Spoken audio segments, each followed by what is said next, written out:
फिर कहा कि हो सकता है अभी भी शर्माते हम। नामा ने क्या किया, अपनी हथेलियों से अपनी आंखों को बंद किया है। कुछ देर के बाद खोला, फिर देखा कि भोग की थाली वैसी की वैसी ही है। अब धीरे धीरे नामा का धैर्य जवाब देने लगा। नामा ने कहा, प्रभु यदि आप भोग नहीं लगाइएगा तो मैं भी प्रसाद ग्रहण नहीं करूंगा। मेरे पिताजी ने कहा है जब तक ठाकुर जी भोग नहीं लगा लेंगे, बेटा तुम भी प्रसाद ग्रहण मत करना। प्रभु आप भी भूखे हो, मैं भी भूखा हूं। आप तो प्रभु बड़े हो, मैं तो 5 वर्ष का बालक हूं। अब हमसे भूख बर्दाश्त नहीं हो रही है, इसलिए प्रभु हम पे कृपा करो, भोग लगा लो। निवेदन करते रह गए नामा जी, ठाकुर जी भोग नहीं लगाए। अंत में नामा ने कहा, प्रभु यदि आप भोग नहीं लगाएंगे, आपके चौखट पे अपना माथा पीट पीट करके मर जाएंगे। लेकिन यदि आप भोग नहीं लगाएंगे तो हम अपने माता और पिता को मुंह क्या दिखाएंगे। अब जैसे ही अपना सिर पटकने ही वाला था, ठाकुर जी के विग्रह से एक तेज प्रकाश निकला। उसके हाथ पे हाथ रख दिए, ठाकुर जी पकड़ लिए, बोले कि नामा ठहरो। प्यार से उसके सिर सहलाने लगे, बड़े प्रेम से उनके सामने बैठ गए। अब नामा बहुत प्रसन्न हुआ, एक एक और प्रेम पूर्वक ठाकुर जी को खिला रहा है। ठाकुर जी खाइए, कभी हलवा खिलाता, कभी पूरी खिलाता। अब खाते खाते जब एक पूरी और थोड़ा सा हलवा बच गया, नामा को ध्यान आया, अरे सब तुम ही खा जाओगे, हम क्या खाएंगे। प्रभु अब रहने दो, हमें भी बहुत जोरों की भूख लगी है। प्रभु को ध्यान आया हो। उसके बाद प्रभु अंतर ध्यान हो गए। नामा आज बहुत खुश है, आकर के सारी घटना को अपनी माता को बताया है। माता बोली, तू बावरा हो गया, ठाकुर जी भला भोग लगाते हैं, अरे वो तो उनके सामने रख दिया जाता है, फिर पर्दा लगा दिया जाता है, प्रणाम करके उठा लिया जाता है, हो गया।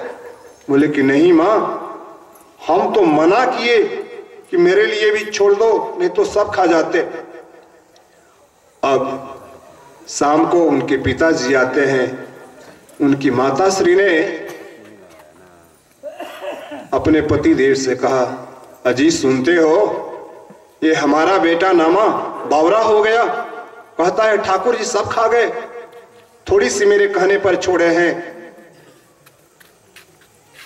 वो जो दामा शेर थे वो भी बहुत आध्यात्मिक थे, धर्मात्मा थे। सोच गए मेरा बेटा, हो सकता है ठाकुर जी इनके भोलेपन से रिस गए हों। फिर भी विश्वास नहीं किए, बोले कि चलो हम इसका परीक्षा लेंगे। झूठ बोल रहा है कि सत्य बोल रहा है। नामा से बोले, नामा बेटा आज के बाद तुम ही रोज भोग लगाओगे ठाकुर जी को। नामा तो बहुत प्रसन्न हो गया, आज पुनः भोग लेकर के चला है।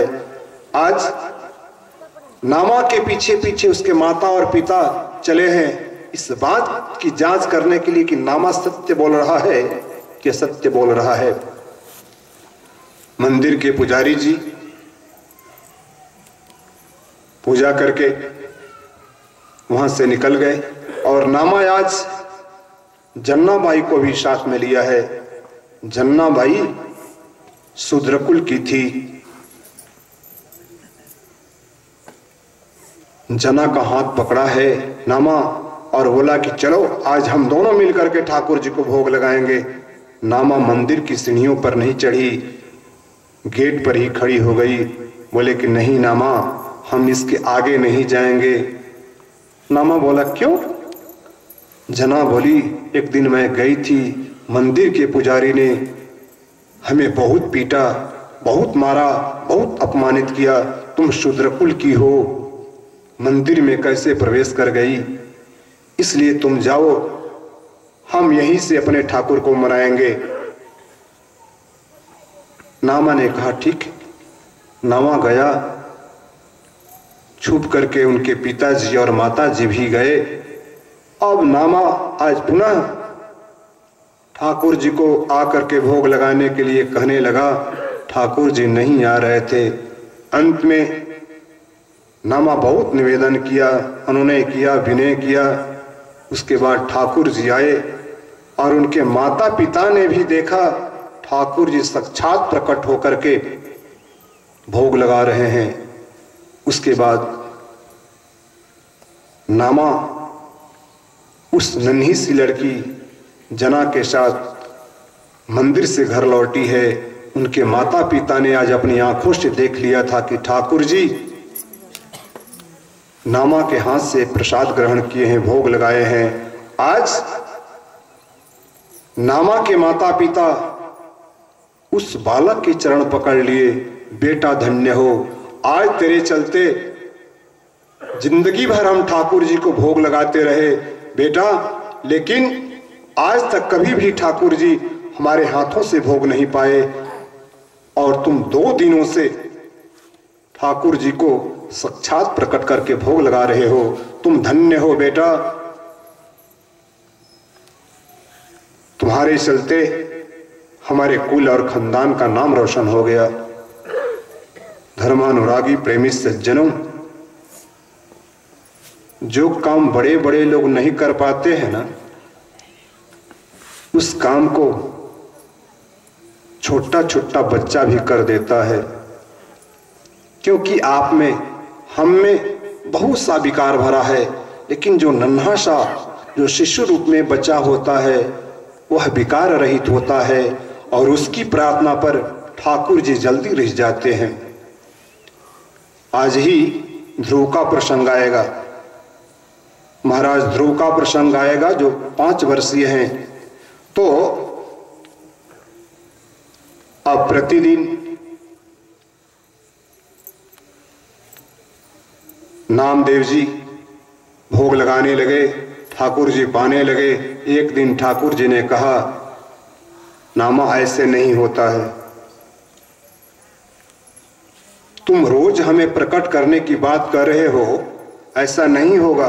बोले क्यों प्रभु, तुम गोपियों के घर में जा करके चोरी करके माखन खाते थे और हम कितने प्रेम से बना करके लाते हैं, अपनी माता से बनवाते हैं, और हमारा प्रसाद पाने में आपको क्या दिक्कत है। बोले कि नहीं, वो दूसरा युग था, उस वक्त हम नर के रूप में अवतार लिए थे, इस वक्त हम अवतार नहीं लिए हैं, हम विग्रह में हैं, इसलिए तुम बार बार ऐसी जिद मत करना। नामा बहुत उदास हो गया और बोला कि नहीं प्रभु, यदि आपका दर्शन हमें नहीं होगा, हम जी नहीं पाएंगे, हम भोग नहीं लगा पाएंगे। प्रभु ने कहा, मानसिक रूप से हम तुम्हें दर्शन भी देंगे, भोग भी लगाएंगे, लेकिन प्रतिदिन यह संभव नहीं है। प्रेमी सज्जनों, ऐसा लिखा है 72 बार ठाकुर जी नामदेव के सामने प्रकट हुए हैं। नामदेव का प्रसंग यहीं पर विराम देते हैं, पुनः कल इसको यहां से आगे बढ़ाएंगे। आगे चलते हैं जहां से कल कथा को विश्राम दिए थे। कल कथा को विश्राम इस जगह पे दिया गया था कि मैया सती यज्ञ के हवन कुंड में योगाग्नि द्वारा अपने आप को जला ली, और जैसे ही भगवान भोलेनाथ